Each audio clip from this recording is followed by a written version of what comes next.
Kakapasok lang, Diyos ko po, nagimbalan lahat, Bongo. Kumpirmado na, Baste Duterte sumabog sa galit. Mababang nadamay naman si Bongo dito. Ano kaya na naman tong issue na to, mga katunay? No? Siyempre, itong balitang ating matutunghayan ngayon ay nagbula kay Banat News Updates at ilalagay ko sa description box ang link ng channel ni Banat News Updates para maging updated po kayo sa mga balita na kanyang inihahatid sa atin. At siyempre, ito ang inyong lingkod na si BT na magbibigay ng reaksyon at komento dito sa video na ating matutunghayan ngayon. At huwag na natin pagtagalin at sabay-sabay na nating panoorin ang laman ng video na hatid sa atin ni Banat News Updates at bibigyan natin ng reaksyon ng balitang ito. Pasok! Ikaw, Bongo. Kumpare ka. Pero kung alam ko lang pala na magkakaganito,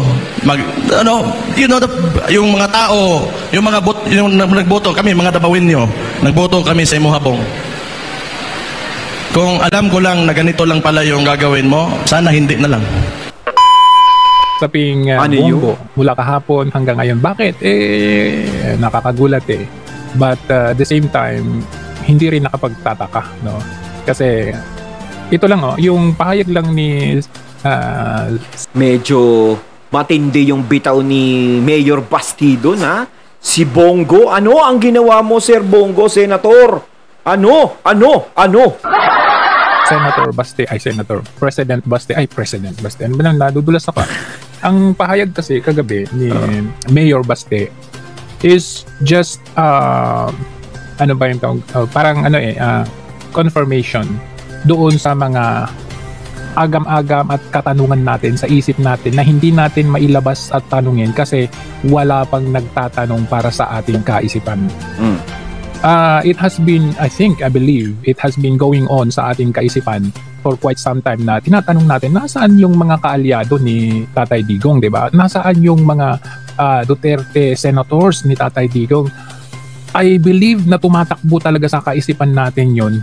Kaya bagamat nagulat tayo kagabi, coming from the mouth of Mayor Baste, bagamat nagulat tayo doon, hindi natin ine-expect na manggagaling mismo kay Mayor Baste. And nung nilabas niya yun sa kanyang sa loobin, sa kanyang pahayag, nagulat tayo, but at the same time, eto yun Eto yun mga question natin, katanungan natin. But for me, hindi lang si Senator Go. Hindi lang siya, actually. I can name more than Senator Bongo, aside from him. But enough na yun para mailabas yung mga katanungan natin na ito na yun, tinanong na yung tanong para sa atin ni Mayor Baste. And yun yung naging sentro ng usapan magmula kagabi, kahapon. Actually, yung mga bagamat very important yung mga pahayag ng mga ibang guest doon, especially yung mga ITAS at yung mga mangingisda at yung mga ibang sektor doon, ang tumatak talaga dito yung bagong pasabog ni Mayor Baste. And of course, pati na, sabi ko na sa inyo doon sa video natin kahapon, sabi ko na sa iyo, expected na yan na ang sasabihin, ang linya ng mga bangag vloggers ay nag-aaway na. Ayan, DDS nag-aaway na. So, true enough, makikita ninyo sa kanilang mga title, DDS nag-aaway na. Ayan, kahit tingnan nyo, search nyo, makita nyo yung mga ganyan. So, parang ang nangyayari is nagtatalo-talo na ba sila at may mga taong bumabaligtad na? At ito nga yung sinabi ni Mayor Baste, no, nakita natin sa umpisa, di ba, talagang minention niya si Bongo. Alam naman natin si Senator Bongo is talagang close sa mga Duterte. Kung nasaan si FPRRD, nandoon si Bongo.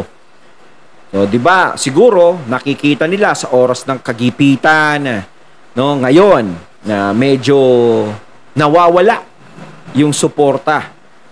No, yun siguro ang hinahanap nila ng mga kasama nila talaga. Kumbaga dito kasi maraming matatakot 'di ba? Maraming, lalo na kung nasa katungkulan ka. Diyan mo makikita talaga kung sino yung mga tunay mong kasama, yung mga tunay mong kasangga na sasamahan ka sa huli. Kasi kung kinakalaban ng administrasyon talaga is napakahirap talaga 'yan. 'Di ba? Ngayon, malakas na lang ang loob mo talaga kung ikaw ay kakalaban. Gaya ng iba, 'di ba?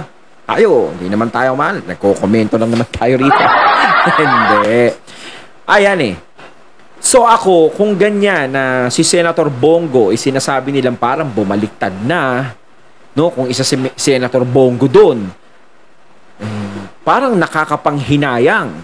Dahil para sa akin, magaling na senador to si Senator Bongo. Ang daming taong natulungan nito. Lalong-lalo na yung malasakit center.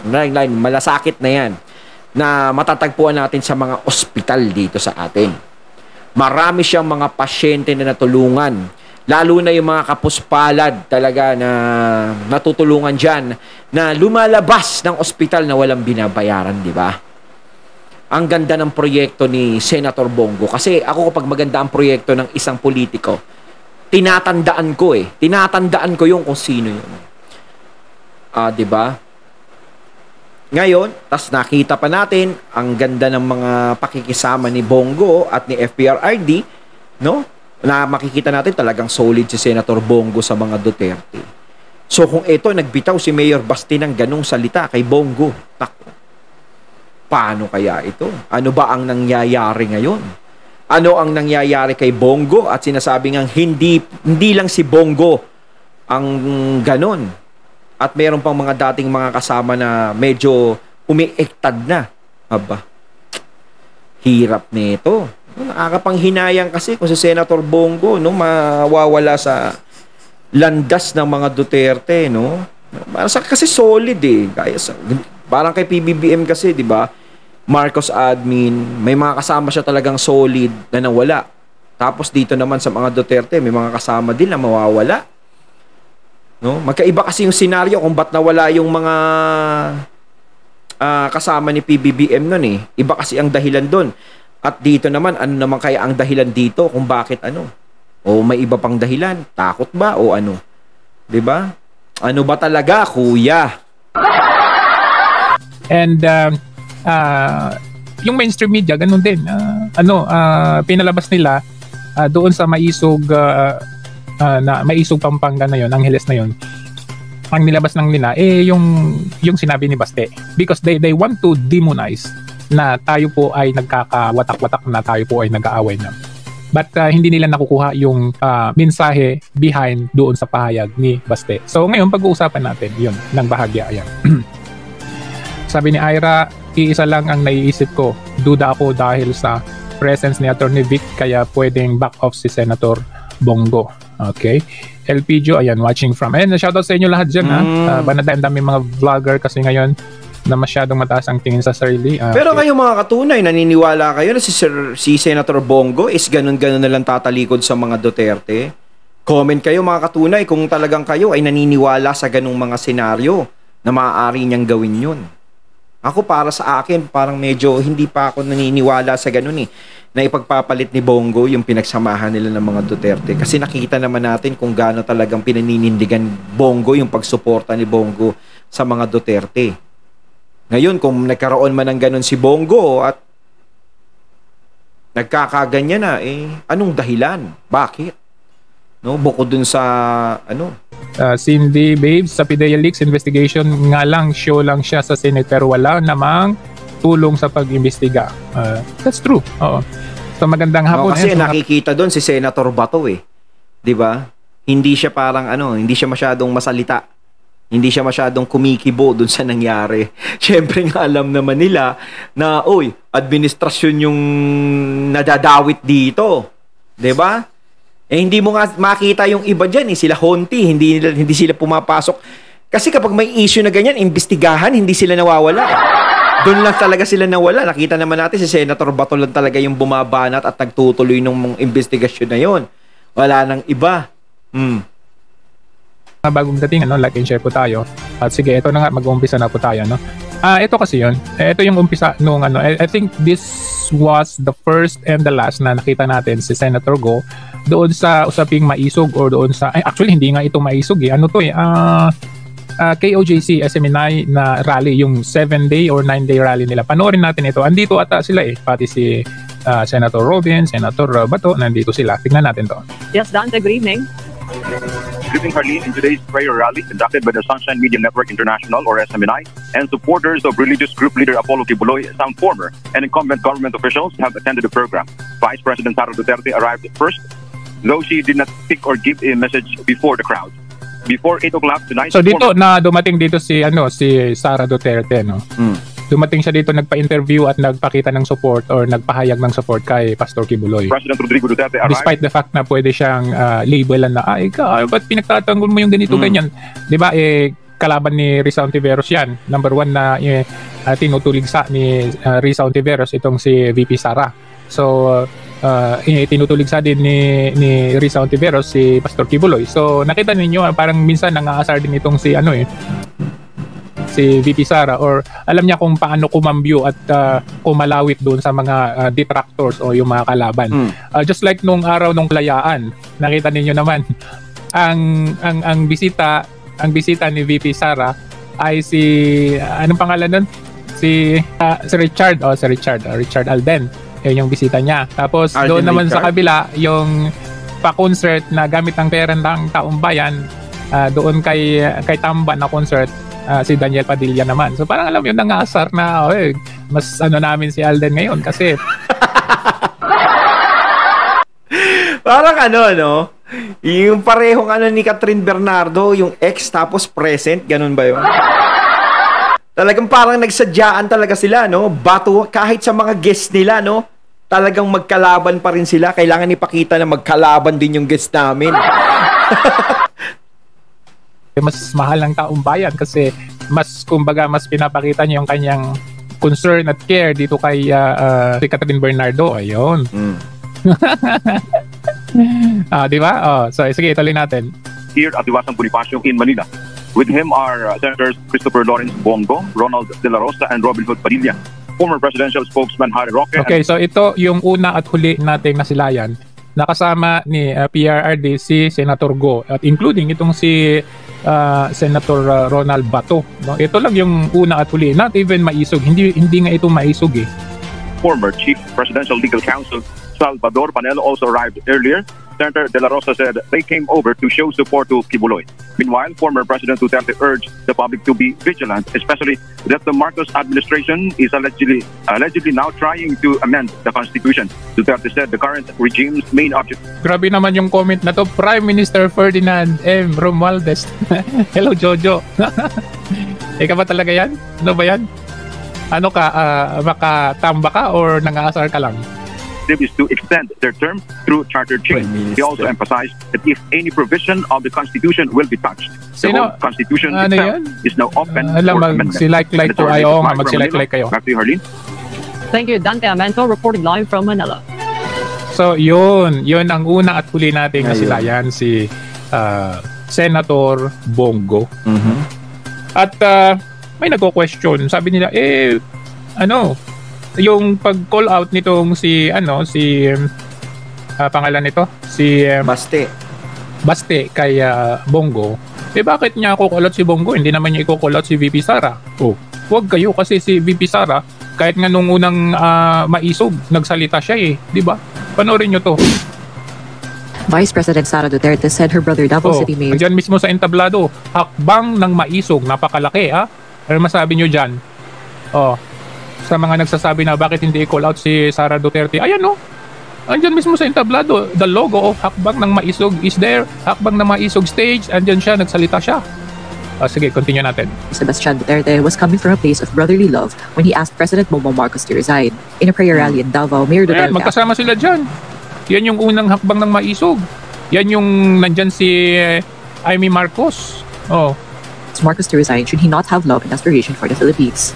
In a statement, Vice President Duterte said she has not spoken with her brother, but she believes... Thank you, Kababayan Viral PH, and support natin si Kababayan Viral PH. Magaling din yan Kasama natin sa DDS Vloggers. Ayan. This statement comes from a place of brotherly love. According to Duterte, her brother's remarks come as he receives despicable treatment from some sectors within the circle of the president. The vice president said she still believed in the voting public, who entrusted her to work for their common good, adding that she believed she could survive black propaganda and smear campaigns against her personhood. However, the Duterte daughter remained mum on her father, former President Rodrigo. Yes, tama yan. Sana yung nabasa ko, si Robin nagsasalita sa mga issue.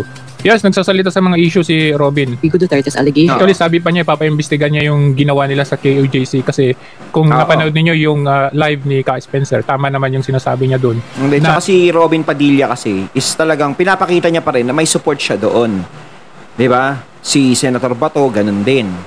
Kaso nga lang dito, parang ang tinutukoy dito is si Senator Bongo is hindi nagiging aktibo dyan sa mga rally. Parang no show siya dyan eh. Hindi siya nakikita. Kaya siya parang kino-call out ni Mayor Baste na eto na eh. 'Di ba? Dito mo makikita kung sino talaga yung mga tapat namin, yung mga tapat sa amin na talagang susuporta. Siguro dahil sa walang pagpaparamdam ni Senator Bongo doon na kailangan syempre ng presensya niya bilang suporta at alam na kadikit ng mga Duterte is wala siya. Kaya eto, nako-question siya ng ganito.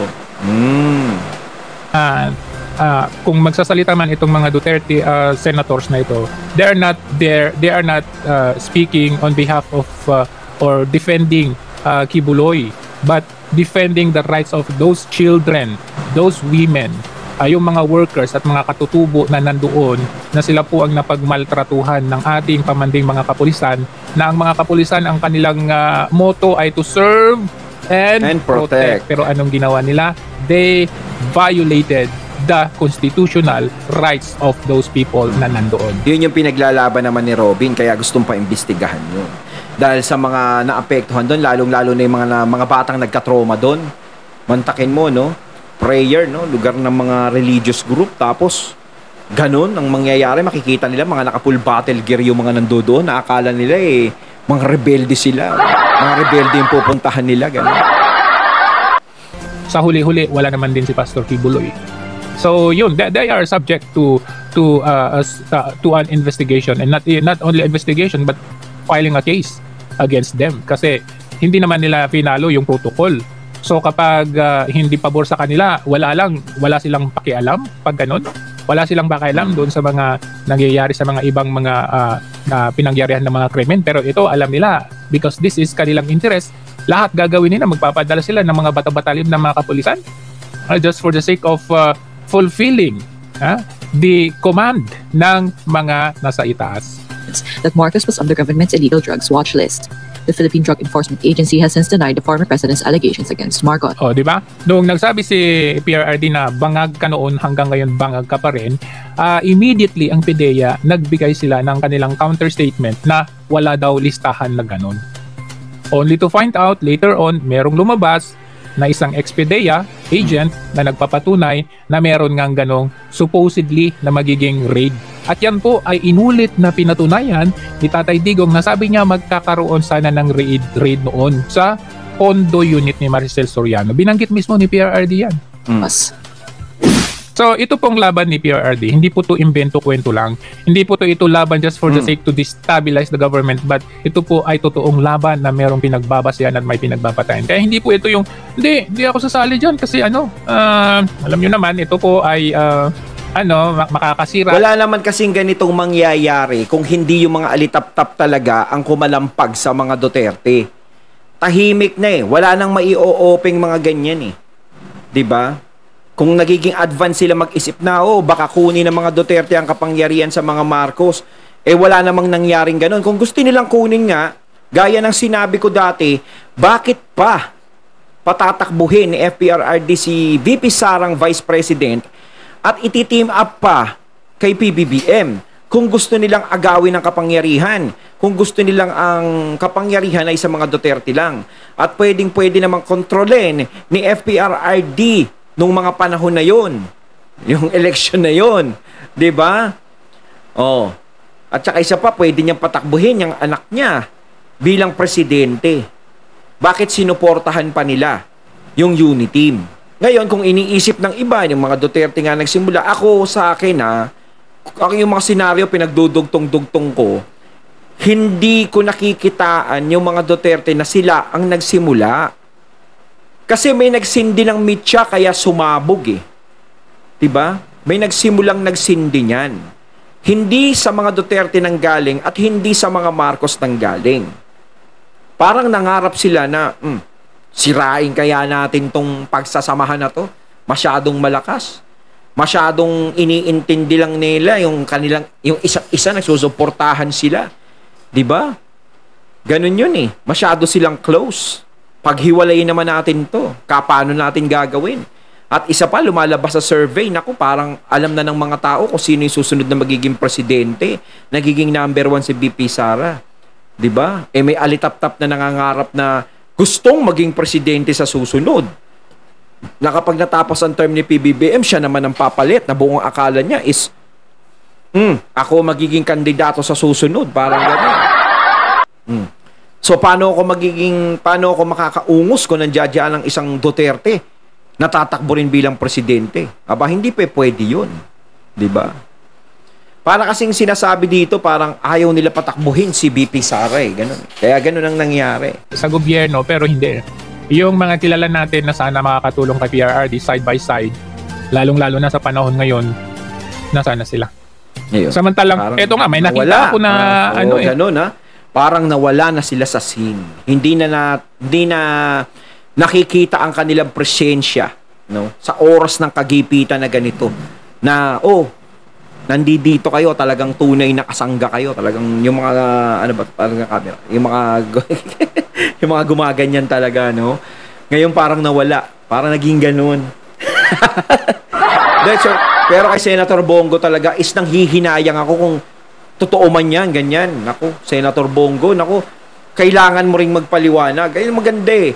Kung may ibinabato sa kanyang ganyan, kailangan niyang magpaliwanag. Baka merong ibang rason si Senator Bongo kaya hindi siya nakakapunta dyan.